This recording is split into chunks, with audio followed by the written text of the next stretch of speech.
all of these things work together to create, a you that can actually push forward and succeed. And I think most people lack at least one of those, if not all three of those in reality. I mean, we live in a victim culture world. We live in a world where everybody is celebrated for passing the buck, kicking the can down the road, talking about their hardships, crying about their traumas. And I'm just telling you, natural order in nature, winners win and losers kick rocks. All right, now what do we got? Well, real quick, you upgraded my vocabulary, and I want to just say thank you for that. What'd I do? You used a word that I haven't heard, peruse. Peruse. Yeah. You ever heard that word? I never used it in my life. Did you ever look it up? I did. What's it mean? It means to read something typically in a thorough or careful way. Yeah. Or I don't know if I use it appropriately then. I can't remember how you used it. There has to be another definition that's more like, it's like watch. Examine carefully or at length. There you go. Yeah. That's appropriate. Peruse. Yeah. Yeah. Cool. Yeah. Thank you. All right. Well, I'm glad. It's word of the day from Andy. Well, even though you guys oppress me on my own show, I try to be helpful. That's real, man. Everything good with you? We got to check in with somebody about. Are you good? Yeah, I'm good. All right. Well, we have a national hero. Yeah, a little in Batman studio with us. A little St. Louis Batman. Not even national hero. We have an international hero. What should his? We have the international Batman. What's his superhero name going to be? Bat-They. Bat them. Yeah. Bat All right. So Bat-They. Yes. Tell us your story of what happened to you. So yesterday I'm driving to get some food to Popeyes. And, and as I'm driving, wait. Were you really going to Popeyes? Yeah. Popeyes is some good shit, dude. Hey, bro, Popeyes slaps. Popeyes is some good shit. See, yeah. I don't give a fuck what anybody says. Hey, Popeyes slap. Hey, man, there's Popeyes. I get it. There was a Popeyes next to our first supplement superstore. It's like right around the corner. It might still be there. It was on Sunshine in Springfield, Missouri. Yeah. So we were on Campbell, on South Campbell, and if you would go up to Sunshine, take a right, and go a couple miles down, on the right, there was a Popeyes. I was a regular there. Yo, same. I fucking loved same. that. No, I used to eat when I was on duty all the time because we ate for free. Yeah. But everything? it was anything. Wait, what'd he say? No, it was. You ate everything. But no, listen. Let me tell you. Look, I want to get to the Bat-They story, but I just want to explain to you guys how fucking bad my addiction was. Yeah, I would walk into the Popeyes, and they would immediately say, "Drop 5 spicy tenders" as soon as I fucking walked in. Yeah. So they knew that's what I ate. Yeah, all the fucking time. All right, sorry. Bat-They. All right, continue. So sir. was that a stereotype? No. Was that a fair stereotype, or was that just what you got? No, that's what I. Do you think if I walked into Popeyes, they would say drop 5? I mean, fuck, if you were in there every fucking day, they probably would. Just saying. They like know exactly what. I want the same treatment. Oh, bro, I would get Quality. it every day. Yeah, for sure. Pour that shit Drop. up. Bro, some spicy tenders with that Mardi Gras mustard, bro. Yeah, shut up, DJ. That shit slaps. DJ.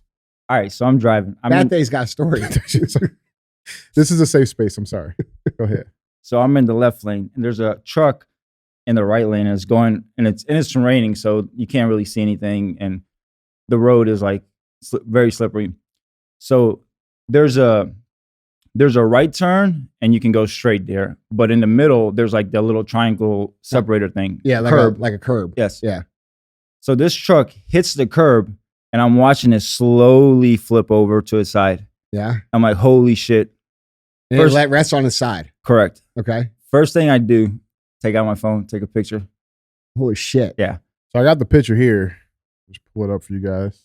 It's a little bit Holy shit, this happened right in front of you? Yes. Damn. All right, so what happened? So then I get out the car, and so he fucking was going and swerved a little bit to the right. I don't think he even popped up. I don't think he even swerved. I think he was just going straight. And he hit the curb. Correct. And it popped him up and turned him over. Yeah. Okay, got it. So I put my car in the hazard mode, make sure nobody's behind me, and I get out, and I'm on the I'm looking at them through the mirror, through the front windshield. Yeah. And it's 2 dudes, DJ size. Motherfucker. One is on top of the other, and the one on bottom, his neck is like crunched in there. Crunched, flat on his face. And I'm like, "Are you okay?" And he's like, "Yeah, I'm fine. I look to the left, and luckily there was a cop like right there, and I'm like waving my hands like, "Hey, help. Let's get these Yeah. guys out of here. So the cop gets out, and there's another like gentleman just walking by on the street, and he comes out too. And we try to flip the truck over first thing. Like that Couldn't do it. It was too heavy, and I Too think much it was sandbags at the bottom of that truck, huh? yeah. All right, got it. It was like two. Yeah. So Two massive people. yes. Yeah. So the best part is we're trying to get them out, and like the door is stuck. They can't get up. Like these dudes are like in terrible shape. They clearly don't work out. They're Like, going to they're not Popeyes, too. DJs. they were probably going to Popeyes too. Yeah, They're not DJs then. So They were they were old DJ. Pre-meeting Andy Yeah. DJ. they're like mini DJs. Yeah. And You said mini? so All right, motherfucker. so there's a It's gonna be Cecil. Bat was in a minute. You know what I'm saying? So there's a Cecil Whitaker's right there on the corner, Yeah. and this Mexican dude comes out with his apron on, and he's bringing two other Mexican dudes. Yeah. And this is the best part of the story. He's like, "Are we doing this shit or what, bro?" Yeah. Oh, he was And ready. He's like, "I got two more bodies." So then I think it's the six of us get the truck flipped over finally, Damn. and the dude's like arm is like all bloodied. Yeah. I think I got a little bit of a bruise here too. Yeah. But you guys Yeah. got it flipped over? Yeah, we got it flipped over. Fuck. Yeah. Those dudes would have been fucked if like nobody showed Did they up. get out? Were they okay? They said they were okay, but Ambulance coming, all that? yeah. Yeah. Fuck. Well, good for you, So bro. did you cut your hand on some glass? That's how you got that? I don't know. Yeah, it must have been like a glass or a pinch or something. Well, dude, Yeah. that's awesome, man. Got our own little hero, man. Yeah. That thing. Yeah, bad day. Dun, dun, dun, dun. Are you from Gotham?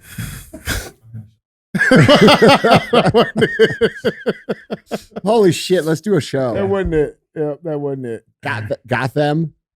Gotham. That actually is okay. It's kind of That's pretty funny. funny. That's kind of funny. Yeah, man. Well, All right, everybody's tuned out now. Let's give them the real shit. yeah, right. Well, let's get better now. Yeah. Yeah, let's get better. All right, right. man. Well, it is Q&A, and I got some good ones for you. Cool. So let's knock these out. Question number 1, Andy. Andy, do you ever struggle with feeling guilty on days that you take off work?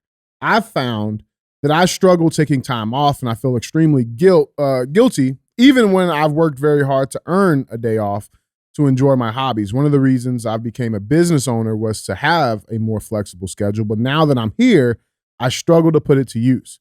Do you have any tips on overcoming this?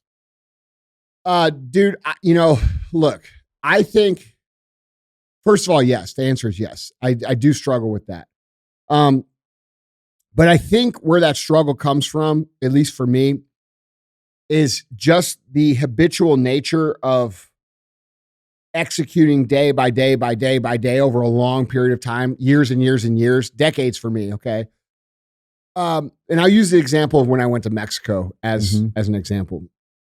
A lot of you guys who listen to the show regularly, I went on my first quote unquote vacation about a month ago in February in 10 and a half years. It was the first trip I went on that was I wasn't being paid to go on. It wasn't a work trip. Yeah. Since our honeymoon. Okay. So when I got there, the first 2 days, the first 3 days, and I only went Monday through Saturday.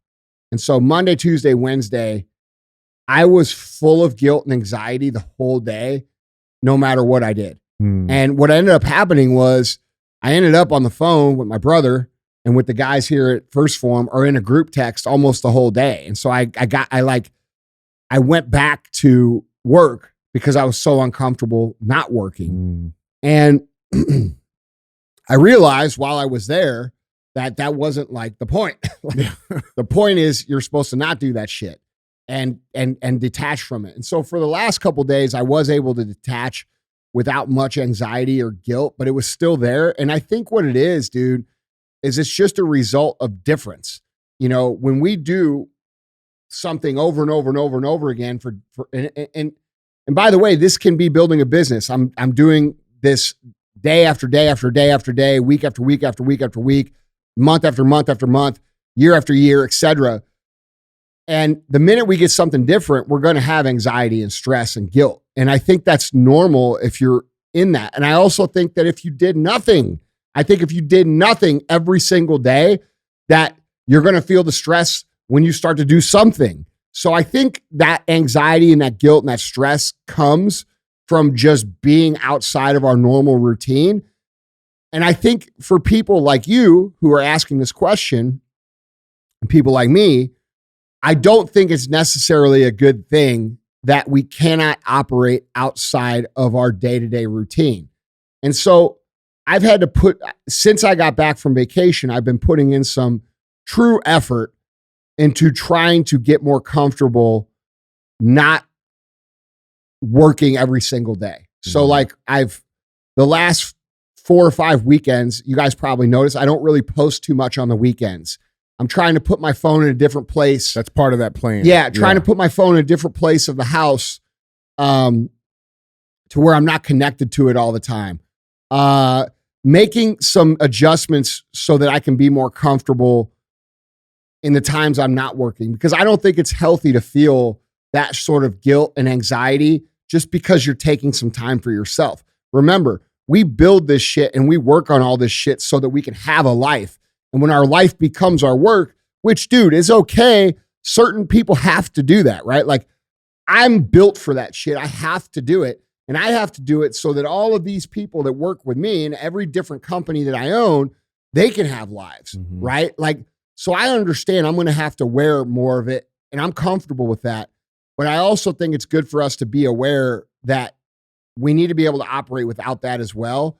Otherwise, like, dude, you kind of lose the whole meaning of life. Like, the whole meaning of life is not, and I say this with a caveat, because most people, Lou Carella says this the right way, and I can't say it better than him, but he says, you know, lazy people will do all the work in the world, or successful people will work hard as fuck, and they will still feel lazy. And lazy people will do a little bit of work and feel like they worked hard as fuck.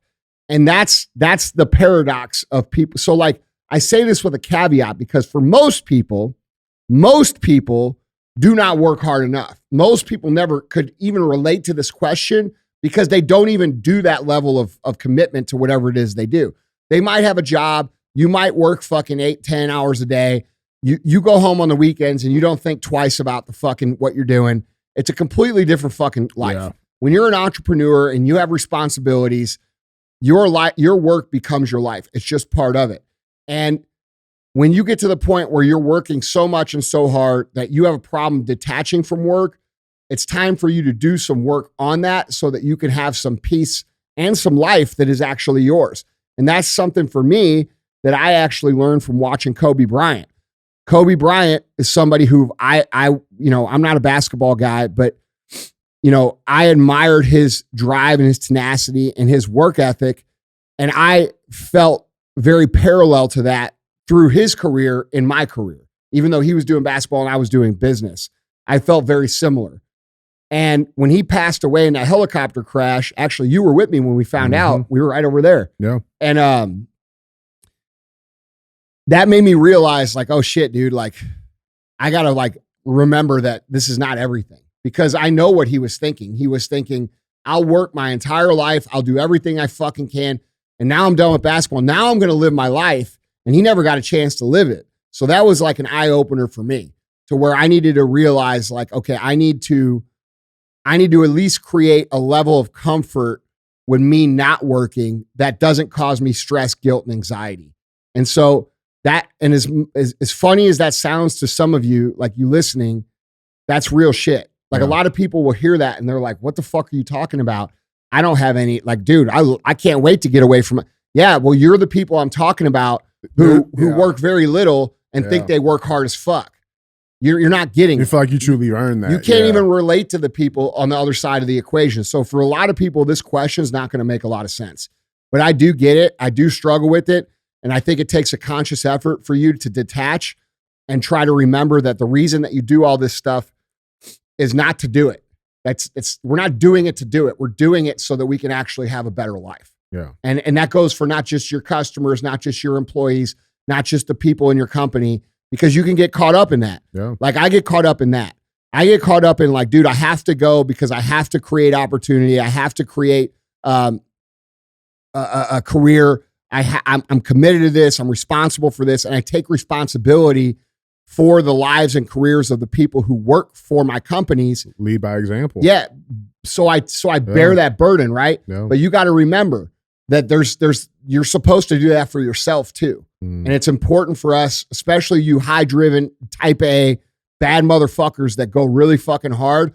It is important for us to learn how to have some time away. So yes, I relate. Yes, it's a struggle, and that's how I deal with it. You know, it's a work in progress for me. For sure. Do you think like because like I'm trying to think of like reasons why that like other reasons why I guess that guilt and anxiety would creep in.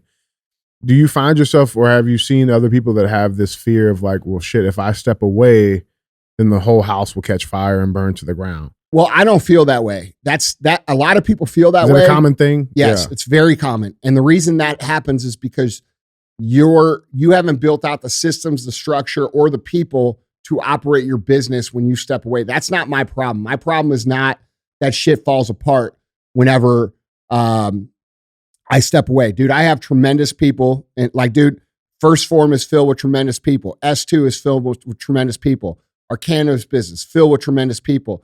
Fucking everything else we do. Like, I have the people. I'm not worried about that. I could go home and not come back and shit would still grow. That's not for me. That's a big, if you're in that boat, that means you have to look at your systems. You have to look at the quality of your leadership, and you need to make some investments in your systems and your structure and your people. That's a valid concern for people. I had that concern back in the early 2000s when it was just me and Chris. Yeah. Right. Yeah. But more so, I think it comes from a place of this.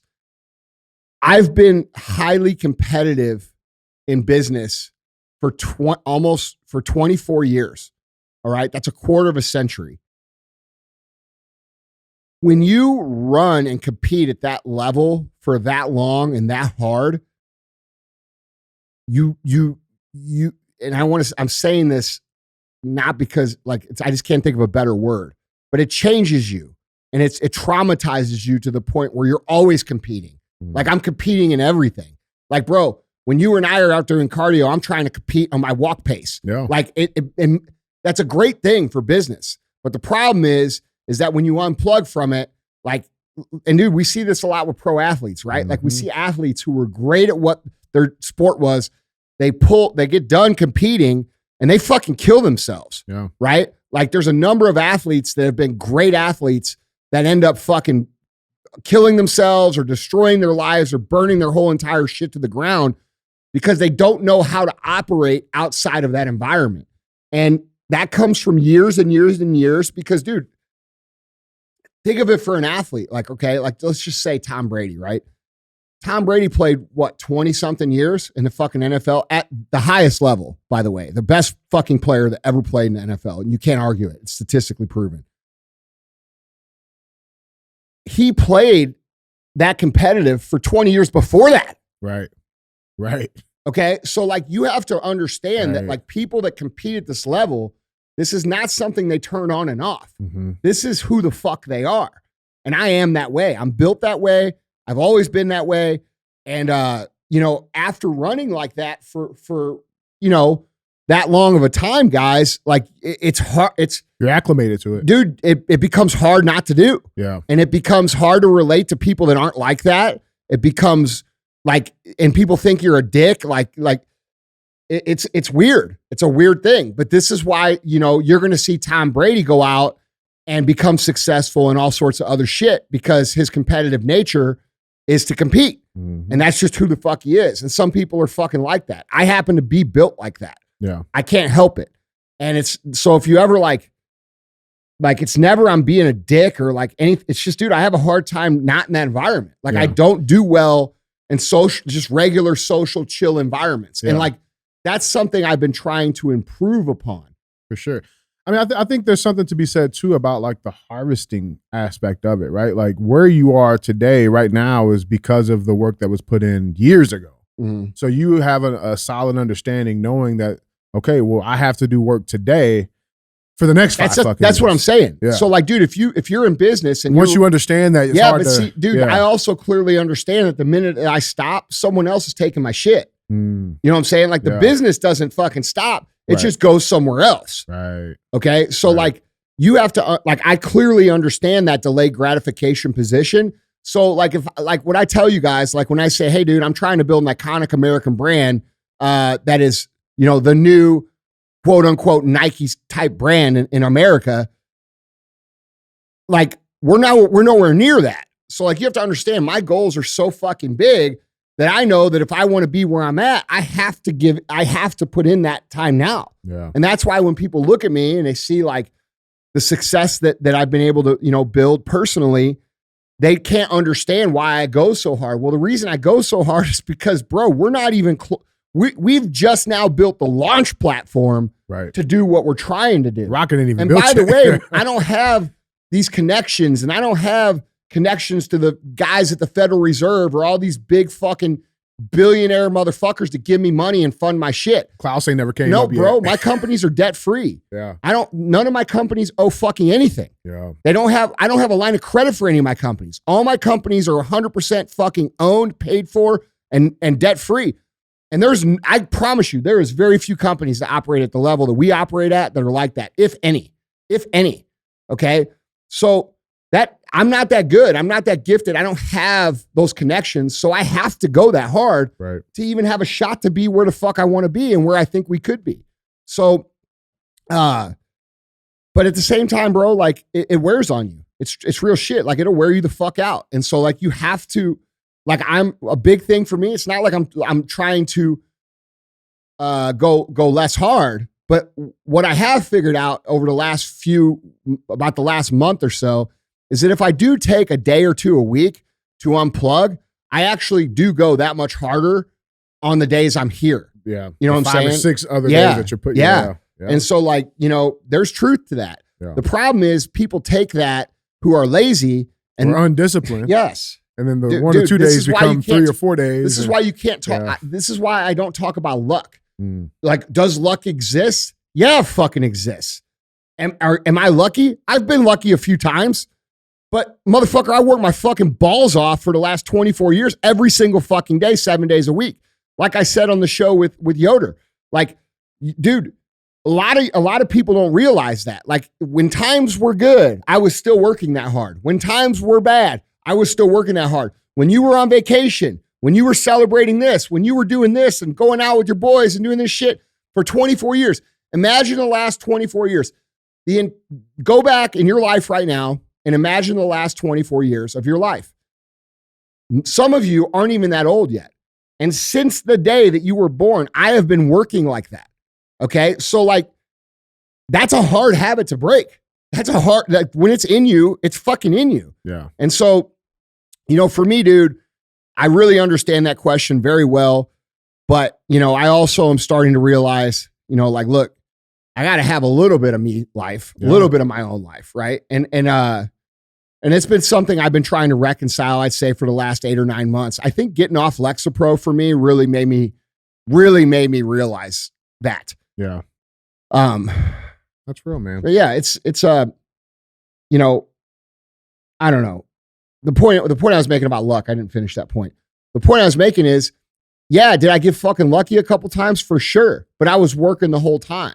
And see, motherfuckers that are fucking lazy and don't do shit and won't put in that time and they think they deserve all the shit that I have, those people will say, oh, he's lucky. Motherfucker, where were you calling me lucky when I was fucking not able to pay my bills? Where were you calling me lucky when I was living in the back of my first fucking store? Where were you calling me lucky when for the first 10 years of business combined, I made $58,000 fucking dollars? Where were you calling me lucky all the times I've been like fucking stressed out to the point where I wanted to blow my fucking brains out? Where were you? Was that lucky too? Right. You see what I'm saying? Yeah. And so I don't talk about luck because, dude, the losers of the world will take that and use that as an excuse as to why they can't get anywhere. The reality is if you work really fucking hard, you're going to hit a few fucking home runs and people are going to look and they're going to say, well, that was lucky. And it might have been, but the reality and the more likely reality is it's the product of you positioning yourself in the right time. And then it happens that the right circumstances happen and you're ready and it looks like luck. Yeah. And so, you know, I don't like to talk about these circumstantial things because I think they represent so few of the successes and wins in reality that when you do talk about it, people will label that on their whole life. I can't help those people. Yeah. Those people will take every fucking reason. You know, I was born to the wrong parents. I was unlucky. I was, went to the wrong school. I didn't know the right people. Whatever. My pet goldfish died. And whatever the excuse is. People are experts at taking a story and making it the entire reason that they waste their entire life. And that's why I try not to talk about certain things like luck, because people take it the wrong fucking way. Yeah. That's real, man. I love it. Guys, Andy, question number 2. Andy, what are the top 3 skills that people lack that hold them back from achieving anything great in life? If you had to list them out. One would definitely be awareness of self. Okay. It would be you confusing the truth for what you believe to be true. Those two things are not the same. And so the inability to see yourself for what you actually are, to see your efforts for what they actually are, to see your life for what it actually is, good and bad, is probably the number one thing that keeps people from doing anything. Because if you can't see the truth about yourself and you can't evaluate your own work ethic or your own abilities or your own results that you have or have not produced, and then take responsibility for them because you're aware, you really can't do anything. Yeah. So I think that's the number one. I think number 2, people have an unrealistic expectation of timeline. I think a lot of people think because of the internet and because of marketers that they can become wealthy, successful, fit, famous, and a bad motherfucker in 2 fucking weeks for $997. And you can't fucking do that. That doesn't exist. It's not a real thing.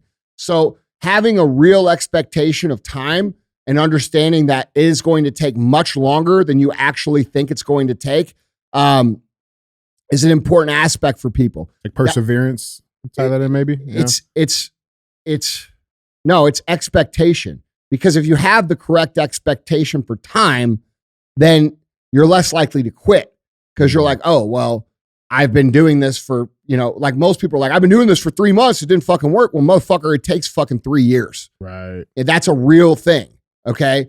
And then, I do think the last part of it is discipline. I think discipline is the mental toughness, discipline, fortitude, grit, all of those things come together, an overall mental toughness and mental capacity to overcome. That is, the first 2, the reason I put the first 2 things ahead of that thing is because without those, you don't even know that you need to work on your discipline. Right. All right. Because you're not aware enough. Yeah. Exactly. So I think those 3 things, and I think, in that order,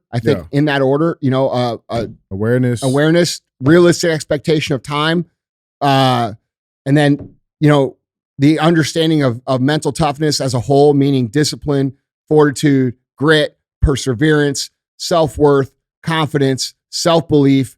All of these things work together to create, a you that can actually push forward and succeed.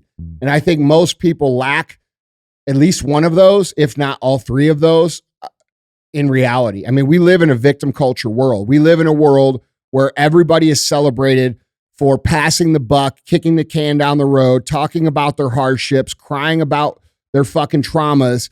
And that's not the world I grew up in. The world I grew up in, you were celebrated for the results that you produced, a meritocracy, a true meritocracy.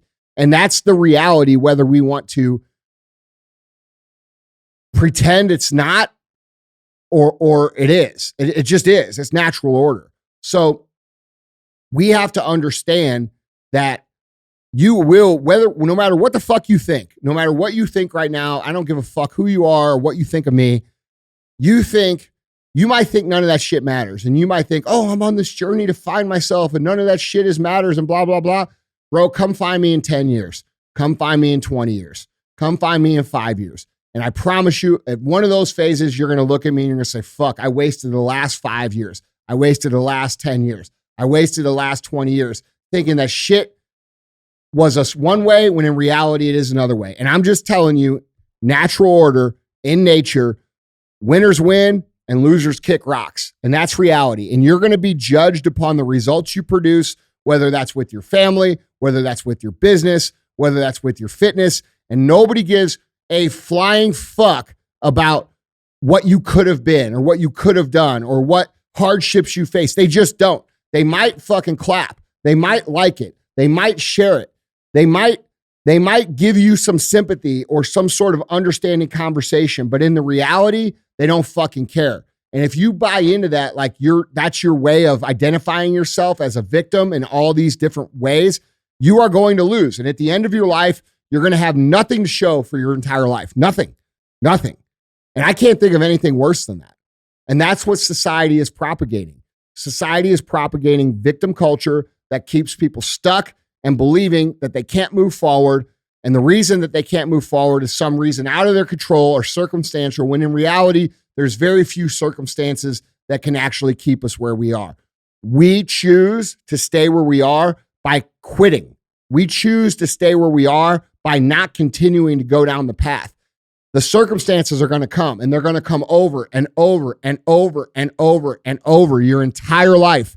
Your job is to build yourself into someone who's equipped to handle these circumstances as they come in an effective manner over and over and over again. So the reality is you can't change the weather, but you can change your preparation for the weather. Right. And so if you build yourself into someone who's a bad motherfucker that can handle these situations as they come through life, you're going to be far more successful than the person who gets hit with one wave of hardship and then tells that story for the rest of their life. That's reality. And there's no arguing it. It's just the way it is. And so you guys can all choose to believe and celebrate your own victimhood and share your fucking sad stories and honestly just be fucking total pussies. All right. Or you can decide to be better and you can decide I'm not going to be a victim. You can decide I'm going to be the reason that other people overcome because I've shown them my story of overcoming. And that's noble. There's nobility in that. When you push through these hard circumstances and you learn to overcome them by developing that third skill that we talked about, discipline, mental toughness, grit, fortitude, perseverance, self-worth, self-esteem, self-confidence, all of these things that encompass mental toughness, now you're in a position to truly inspire people because, dude, when people see you overcome hard shit, they overcome hard shit. That's how it works. Yeah. There's no nobility in being the societal victim. And the longer that we delay the understanding that the powers that be in the world profit from our victimhood in multiple different ways, the longer we stay in that system where we can't move forward. So you have to take responsibility and you have to realize that victimhood is a fucking clown show. And it doesn't matter how hard the shit has been for you. And that doesn't mean it's invalid. That doesn't mean I'm not saying it's not hard. Dismissing it. Yeah. I'm not saying it wasn't hard. What I'm saying is it ain't going to be the last time it's hard. Yeah. And so what I'm saying is you'd be better off building yourself into someone who can handle these hard situations so that way your kids and your brothers and your sisters and your neighbors and your friends and your everybody in society sees you overcome this, bro. That's inspiring shit. We talk about all this shit going on in the world all the time and how fucked up it is. Most of it can be solved by adopting this attitude, by becoming a hard motherfucker that can overcome the hard shit and do so in a way where other people see it and then fucking know that they can do it too. Yeah. Dude, especially on the piece, your second point of like the expectation of time, I think it was Don Cheadle, the actor, but he had said something to the effect of like, dude, we get, if we're lucky, right? I know we don't talk about luck. If you're lucky, you get about 75 years, give or take, on this planet. That's 75 winters, 75 springs, 75 summers, 75 falls, right? I've already spent 27 of them. You spent 42 of them, 43 of them, right? And it's like to think that like one little rainstorm in this metaphor here, like to allow that to ruin the rest of it makes zero sense. Think about it, bro. Okay, let's just talk about it in those terms. Let's just take a guy who's 30 years old. Yeah. And by the time you're 30, you're gonna have gone through some real shit. I don't care who you are. Yeah. All right. And you get stormed on real hard, like when you're 29. And when you're 30, instead of going back outside in the weather, you stay inside for the next fucking 60 years saying, fuck, dude, the last time I went out there, I got fucking rained on real hard. Like, bro, there's no more bitch shit than that. It's the most bitch shit ever. Yeah. Like, and dude, a lot of you guys, like real talk, you guys have fucking given up. and you're fucking telling yourselves bullshit stories that are not relevant. You're telling yourself you're too young. You're telling yourself you're too old. You're telling yourself you didn't come from the right household. You're telling yourself you're the wrong race. You're telling yourself you're in the wrong position. You don't know the right people. You don't have the fucking monetary means. You don't have the resources. It doesn't matter. Even if you have all of those things working against you, there are still thousands of people who have accomplished what it is that you want to accomplish and more. Okay. So like we have no valid excuses. And this is not me saying that you haven't had it hard. This is not me saying that you don't have real gripes. But the reality is those gripes create a tremendous story on the back end when you succeed in spite of those. Yeah, I know what I'm capable of. Dude, it's the most noble thing we can do. And I believe it's an American obligation. I believe it's an obligation for us as Americans to be resilient and tough and people who overcome these circumstances so that our kids and our neighbors and our culture can witness that and realize how relatively easy it is to overcome these things. We're not, I know if you're in the victim stage right now, I know like you're hearing this and it's probably pissing you off, but it's the truth.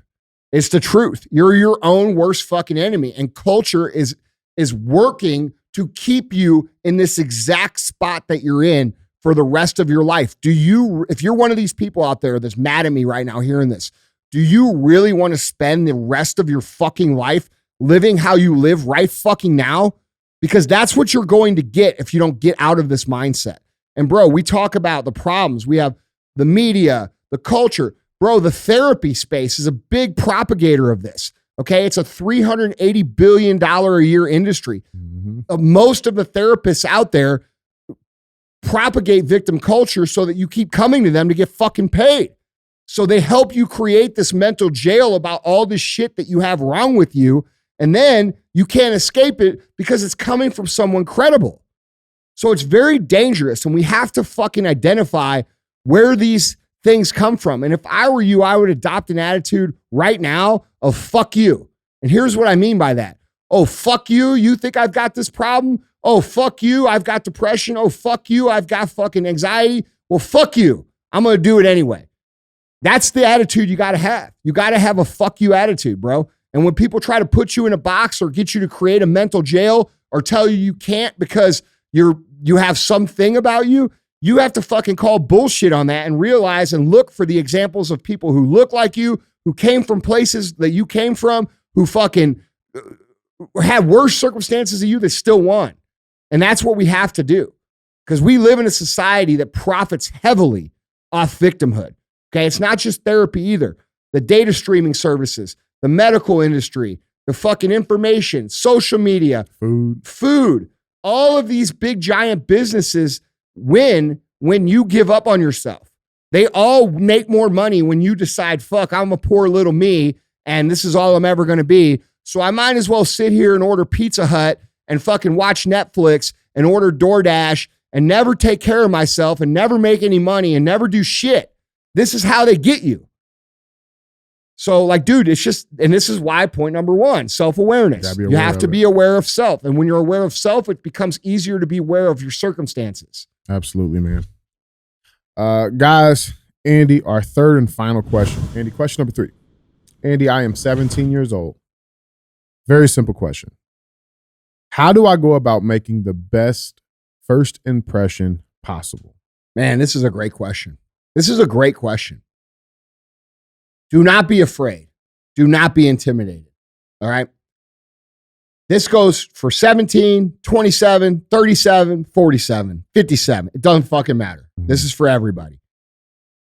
When you want to meet someone and you want them to know who you are and you want to stand out, okay, there's a very simple way to do this, and it works every time. Walk directly up to the person, stick your fucking hand out and say, hey, I know who you are. I wanted to introduce myself. I'm Andy Frisella. I work here for you, or I do this, or I'm a fan, or I do this or that. Tell your 30-second speech and say, and shake their hand firmly and look them right in the fucking eye and be like, it's an honor to meet you, or it's nice to meet you. Those kind of introductions, which used to be the standard. No. Most people never understand that. And so like, dude, most 17-year-old kids get lost in the churn And most 27-year-old kids get lost in the churn because they lack the confidence to simply go up and say, hey, I'm Steve. Nice to meet you. I thank you for this, or I love this, and share a little bit about themselves. And I just want you to know who I am. Yeah. Dude, it makes such a fucking impact because we live in a world of entitlement where a lot of these fucking young people, they think it's my motherfucking job to know their name. No, bitch. It's your job to make your name known to me. Okay? And one of the best ways that you could fucking make your name known to me is by showing some grown person confidence and walking the fuck up and saying, hey, I'm fucking Steve. Nice to meet you. And share a little bit, have a little bit of conversation. And by the way, don't be annoying. That's another thing. Do not be annoying. Do not fucking be so eager for the next step and the next step and the progression of the relationship, because likely the people that you're trying to make a first impression on have these kind of people come to them all day long. And the minute they smell some authenticity, or the minute I smell that you're sucking dicks, you're out, bro. Yeah. You're fucking out. Yeah. I don't want those. I don't want fucking dick you can suckers. stand out just by Listen, doing bro, that. I don't want dick suckers. I don't want ego pushers. And another thing, don't say, I'm not trying to suck your dick. Okay, that's another thing these young kids all say. I'm not trying to kiss your ass, but blah, blah, blah. That's a turn off too. Do not fucking do that. Yeah. That shows total insecurity, total lack of confidence. And by the way, you're positioning yourself to be very small compared to this person here, because that's a very small thing to say or think. Yeah. Oh, I'm not trying to kiss your ass. Why would I think you're trying to kiss my ass, bro? We just met. Right. Okay. What you're doing is you're now revealing to me your own lack of confidence, your insecurities, and your own positioning of where you think you are to me. And see, dude, people that have, like, you're not going to fool someone like me. Yeah. You're not going to fool someone up the ladder that's been around every type of person for fucking quarter of a century, bro. You're not the first motherfucker that tried to snake his way in. You're not fooling me. Your little fake ass fucking compliments and fucking jokes and shit don't fool me at all. I much rather respect someone who treats me like a fucking equal, even if they know they're not a quote unquote equal in maybe the business sense, right? I want someone who's going to exude confidence on their own. Those are the people that are attractive, not just to me, to anybody. Yeah. Okay. So if you want to make a good impression, stick your fucking hand out, say, hey, I'm Steve. This is what I do. I love what you do. Blah, blah, blah. Very nice to meet you. And then fucking walk away. Okay. And then next time, hey, Andy, what's up, man? It's good to see you. Walk away and build the rapport over time, which is the way rapport is built. There's no way to build rapport in a short amount of time. No. Time is a necessary aspect, just like baking a cake, bro. Like, this is what you motherfuckers do. You motherfuckers think that you're going to bake the fucking 45-minute cake in 10 minutes by being fucking annoying. Put on 1,000 degrees. Yeah, bro. And you burn the cake. And now I'm like, that dude's annoying. Get the fuck away from me. Now when I see you coming, I walk the other fucking way. All right? That's what you don't want. Shit, man. I'm giving you free game here, dude. This is real shit. Yeah. People are going to say, well, that's ego. I don't give a fuck. And maybe it is egotistical. I've earned it. I fucking know exactly what the fuck. Listen. That's the difference though, man. And I know this is true not just for you, like, because I see, bro, you see it. I see it, bro. See you okay? All right, I see it. All right, hold on. Real talk. What happens every single time this happens? All right, DJ is my personal fucking security guard. We have a many man detail that operates for First Form, my house, and everything. It's a whole operation. DJ is my personal. He's with me every single fucking time somebody comes up and meets me. Nearly. Okay. Now, if someone comes up and they act all fucking weird and they fucking kiss ass and shit. Now, I want you to tell the truth. Okay. Do not fucking lie. All right. Don't fucking try to make me look nicer than I am. Okay. No, because this is a point to be made. Yeah. What happens the minute they walk away? We look at each other and you give me the look. Yeah. And typically it's always something along, oh, yep.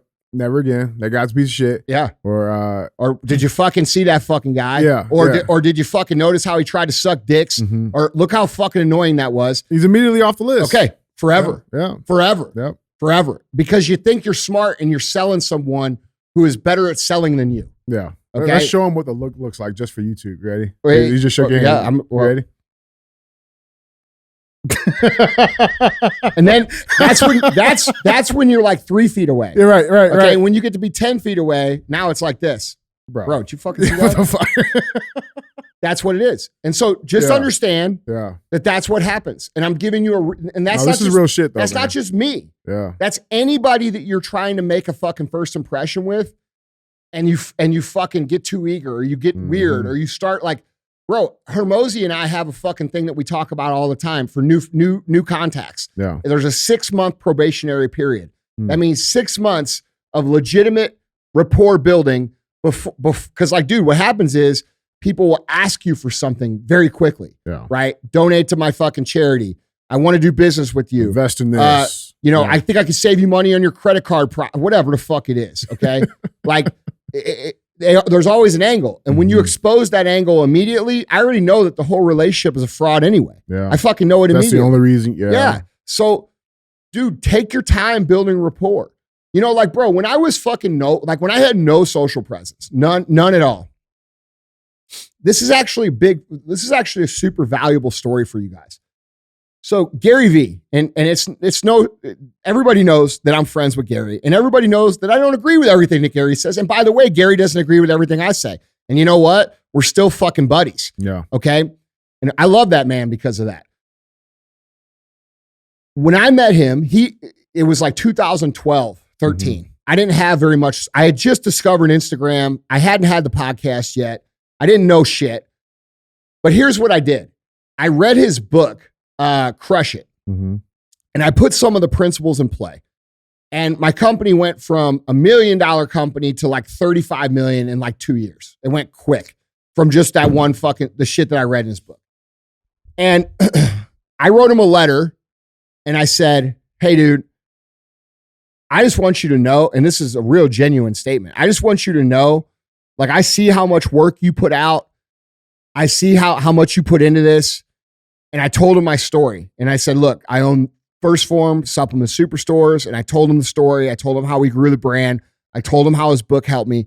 And I didn't expect shit. I didn't expect a response. I didn't expect a fucking fuck you or fucking anything. I was just hoping in a genuine way that, because I could see this dude killing himself. And if you watch Gary, bro, the guy kills himself. Like, look at him. He hustles. And by the way, that's not an act. He fucking works harder than fucking anybody I've ever met in my life. All right. That dude reaches back out to me and sends me a fucking email. All right. And he says, hey, man, can you come to New York? And I'm like, well, yeah, fuck, I'll come to New York. Like, so I flew to New York and we met for dinner. All right. Now, I thought, because we met at 10 o'clock at night. That was our meeting. All right. Now, if you were to meet someone at 10 o'clock at night, would you assume that you were spending the evening with them? Right? Like, not like spending the night at their house. Yeah. But I'm saying, like, we're hanging out from 10 until We're gonna have a probably 1 nightcap and o'clock. we're done. Yeah. Like, no. This motherfucker met with me for 1 hour. He had a meeting at 11. He had a meeting at 12. And he had a meeting at 1 a.m. Jeez. And that's real shit. That's a real story. That's a side story. And so, like, dude, you guys that think that motherfucker doesn't preach do what he preaches, you're fucking wrong. Yeah. Now, secondly, when I wrote that letter, all right, and we had that meeting, he gave me a ton of free game, bro, like a ton on my business. Now I had, I was $35-40 million. I took that and I turned it into a fucking 150 million fucking super quick. Okay.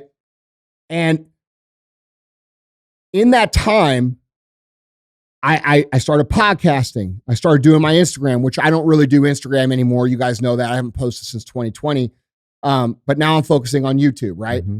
And I built because my main social media is the show. Like my main platform is this show, and it always has been. And I wouldn't have any of that shit without that dude giving me that free game. Real talk. Okay. But had I went to him, and by the way, dude, like, I've hung out with Gary fucking 10 times total. Like, it's not like we're fucking going to Sunday brunch and fucking like going to the super. Like, by the way, we will. We're just so fucking busy now that we don't do that shit. But like, the point is that I was able to cultivate a really good relationship that springboarded me tremendously by just being genuine, dude. Without asking and not for being anything. needy and not being fucking not being, and bro, he wrote about me in his book, Crushing It. You know, after when he wrote Crushing It, I had massive success with MFCEO, and he wrote about me. I'm actually, I think, the last chapter in his book. But the point is like that dude did a lot for me, and he did a lot for me, not because I asked for it, but because I was showing genuine gratitude for what he had done for me already. Yeah. And then taking what he put in into action. Yeah, right. Yeah. That's it, dude. And like you guys, like, and these lessons go for anybody that you're trying to make a good impression on. But if you're talking about me, like I'm talking to you guys now, from me to you guys, the biggest thing I ever want is for you guys to go win. That's what I want. Mm-hmm. I want you to take the information. I want you to go out. I want you to create an amazing story. And that's why I do this. Yeah. And I know that's why Gary does it too. It's real. Absolutely. That's how he does it. But my point is, shake a hand, look in the eye, don't ask for shit, don't be needy, be confident. Yeah. Those things go a long fucking way, bro. Like, dude, like when someone starts here in the building, you know, most of them do not come up and talk to me.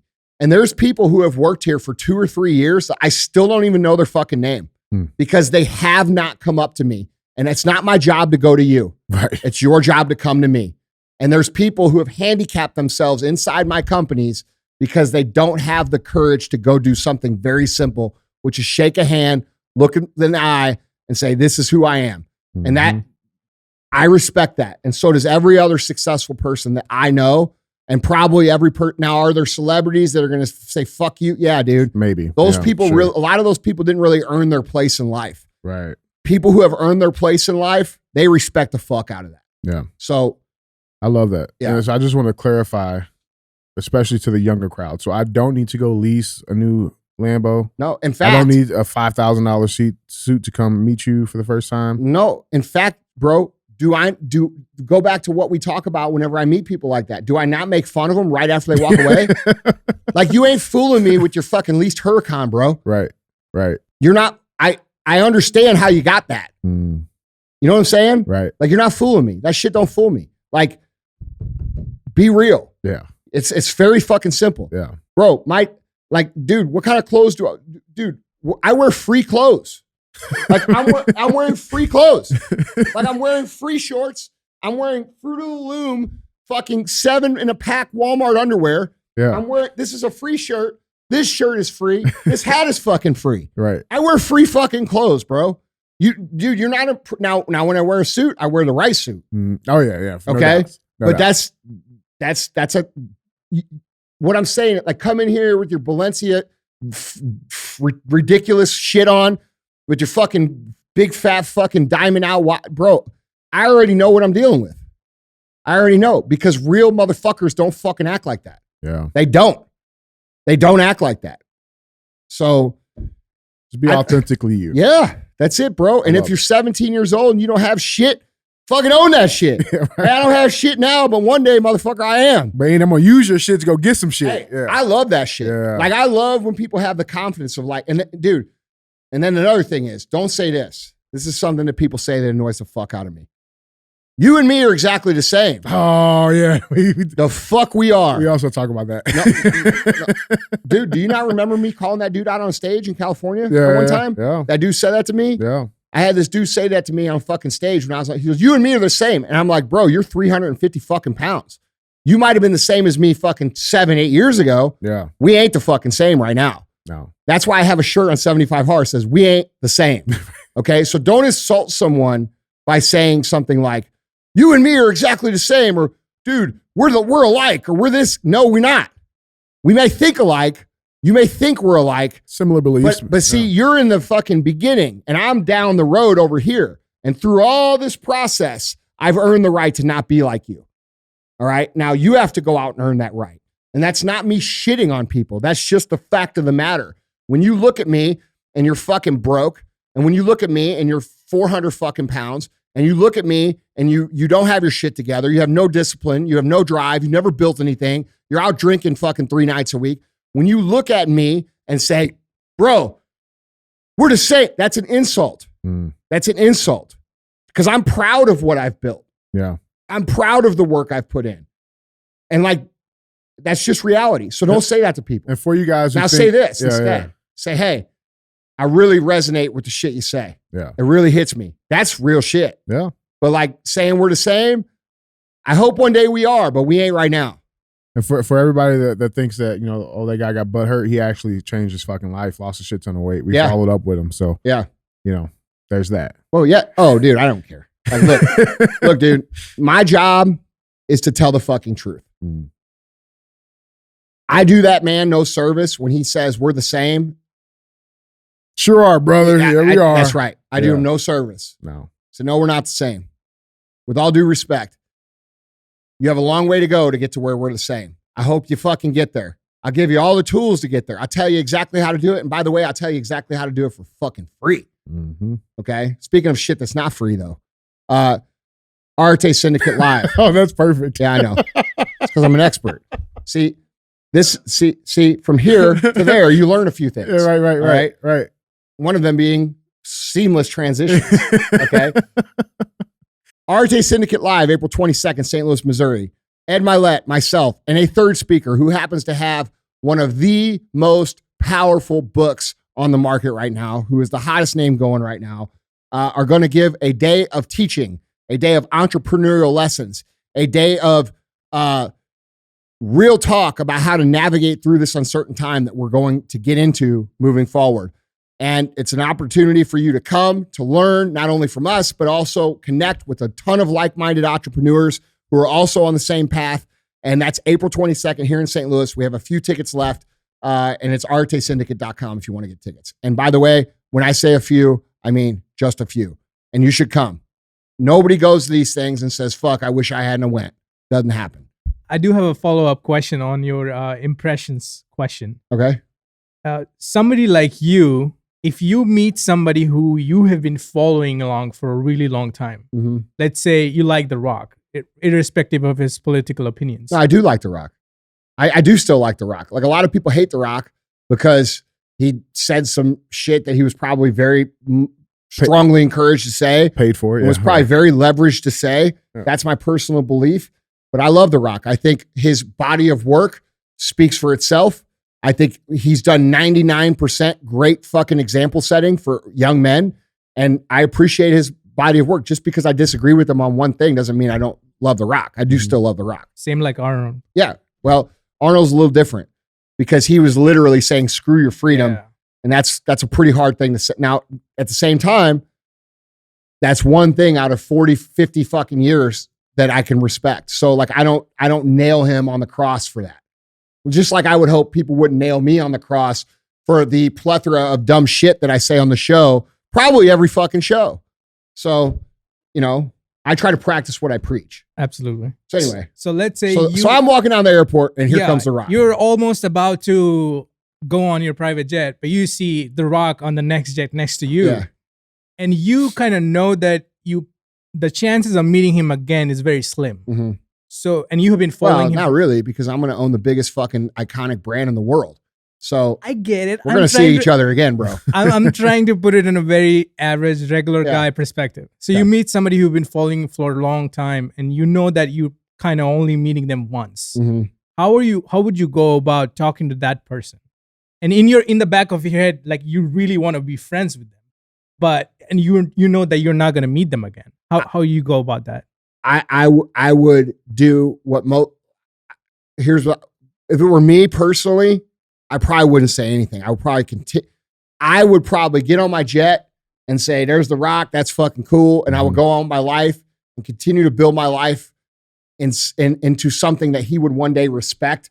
And that I would meet him. There you go. And so that we would meet on some sort of other terms than that.